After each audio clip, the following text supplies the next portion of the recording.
thank you all very much. And despite all of the things that Kyle ran down, I don't enjoy anything more than coming back to Montana every summer.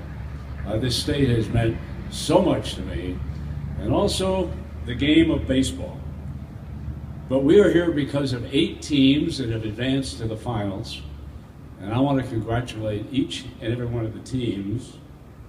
Lethbridge, the Elks, opening game tomorrow at 9:30 against the Billings Royals. Let's have a little hand for the Elks and the Royals.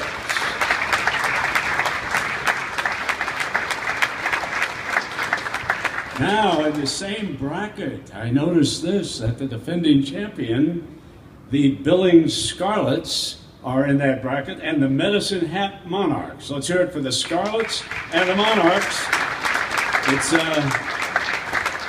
It's clearly Billings versus Alberta in the first round. I'm going to have a little bit more on some of the Billings kids in a minute, but bottom half of the draw. Let's go to 12:30 now. Helena Senators and the Kalispell Lakers. Let's hear it for those 2 teams, all right? And by the way, what 2 great names out of Helena, the state capital, the Senators, of course, Flathead Lake up by Kalispell, the Lakers. And then the 7 p.m. game tomorrow, the Bozeman Bucks will take on our number 1 seed, the Missoula Mavericks. For the Bucks and the Mavericks.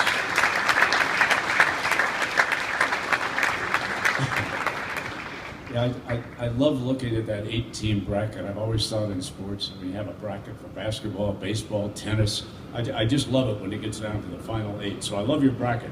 Billings, of course, is where I grew up, as Kyle mentioned, and I nurtured my love of baseball.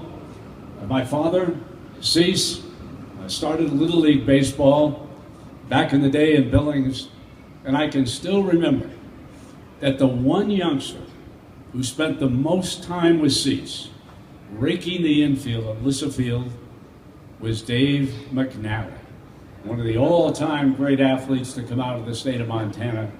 Great pitcher with the Baltimore Orioles. Those of you who are so young you didn't get to see him play, look it up and see if you can find some old videotape on YouTube. Dave McNally was really just a wonderful athlete. Jerry Walters was on that first league too. He too made it all the way to the big show. He pitched for the Cleveland Indians for a while. So it was a great time. And then those of you in Legion baseball out of Billings, Eddie Bain, legendary Legion coach. I've always said the reason why we had to have 2 teams in Billings early on, why we have the Royals and Scarlets and a 3rd team, is because Eddie Bain was so dominant in this state. And it is nice to see that Missoula and some of these other towns are now challenging Montana. But a few years ago, I had a big thrill with baseball at Williamsport.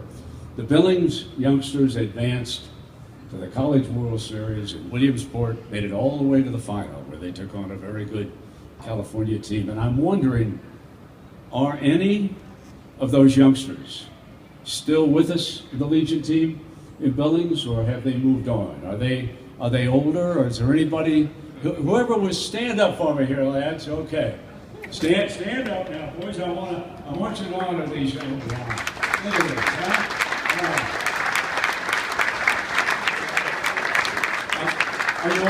Are you all teammates? You're all on the same team? Now they don't split you up between the Scarlets and the Royals? You play for the Royals, huh? Okay.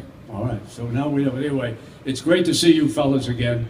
That was a wonderful experience to be able to broadcast that game. But one of